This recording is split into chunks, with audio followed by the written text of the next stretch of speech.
Wes toh. Mas Tukul iki dan sentimen. Kaya ngono iki jenenge player tanggap sasmita iki ngono kuwi. Mau ke awalan koncone dikei selawatan aku ditabuhi reok. Wes. Heeh. Giliran iki koncone dikei lagu kebangsaan lagu PKK aku ditabuhi brodutan ngene iki. Kaya ngono ki pratandhaki yen Mas. Lah aku ki rupa-rupa reok po. Tanggap sasmita. Ora li kowe kaya reok. Tegese Mas Wawani ngerti yen sampean ki budaya apa ae masuk. Apa wae masuk. Monggo dimasukin. Apa wae masuk? Kok dimasukin ki? Iki aku gentes keluar lho. Ora urus wae iki. Apa wae masuk iki maksudnya apa? Maksudnya masuk. Tegese apa ae masuk iki jandang dutan ya matuk, campur sari ya oke. Iki lagi apa?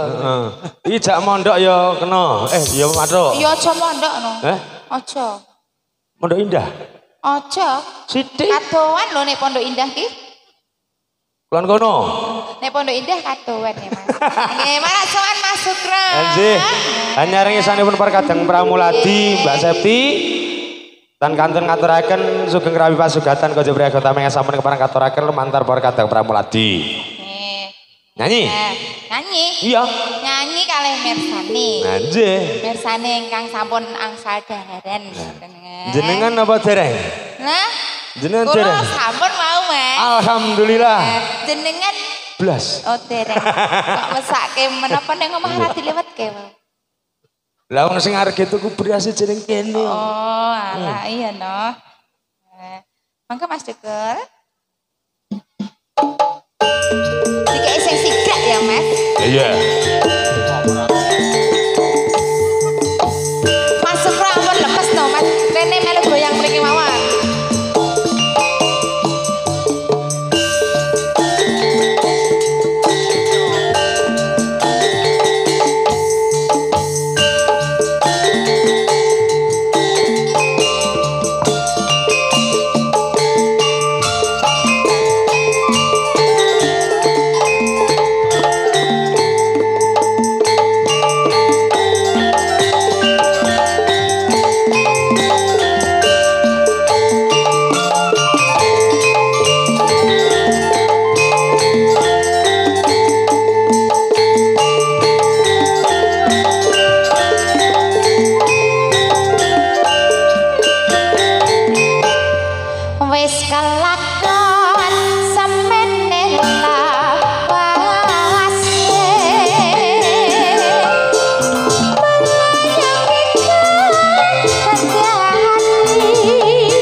wiwitipun Mas Sukro. Haji.